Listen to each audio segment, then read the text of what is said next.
ધરોઈ ડેમમાંથી પાણી છોડાયા બાદ સાબરમતી નદીમાં ઘોરા પૂર આવી હોય તેવી પરિસ્થિતિનું નિર્માણ થયું છે। ઈડર પંથકમાંથી આ નદી પ્રસાર થઈ રહી છે, નદી બે કાંઠે વહી રહી છે, પૂર આવી હોય તે પ્રકારની સ્થિતિ નદીમાં જોવા મળી રહી છે। 1 લાખથી વધારે ક્યુસેક પાણી સાબરમતી નદીમાં છોડ્યા બાદ નદી ગાંડી બની હોય તેવી પરિસ્થિતિનું નિર્માણ થયું છે।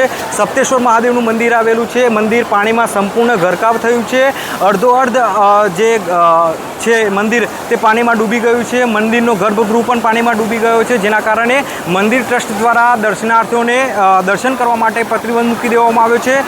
છતાં રાત્રિના સમયે મોટી સંખ્યામાં શ્રદ્ધાળુઓ આવી રહ્યા છે, દિવસે પણ આવી રહ્યા છે, પરંતુ પોલીસનો ચુસ્ત બંદોબસ્ત ગોઠવી દેવામાં આવ્યો છે, તેમને મંદિરના દર્શન કરવા દેવામાં આવતા નથી, પ્રતિબંધ મૂકી દેવામાં આવ્યો છે। ખાસ કરીને તકેદારીના ભાગરૂપે ટ્રસ્ટ દ્વારા આ નિર્ણય લેવામાં આવ્યો છે। નદી ગાંડી તૂર બની છે ને બે કાંઠે નદી વહી રહી છે, સતત ધરોઈ ડેમમાંથી પાણી છોડવામાં આવી રહ્યું છે ને નદી કાંઠાના વિસ્તારો જે છે તેમને પણ વહીવટીતંત્ર દ્વારા એલર્ટ કરી દેવામાં આવ્યા છે। નીતિન પટેલ, TV13 ગુજરાતી, સાબરકાંઠા।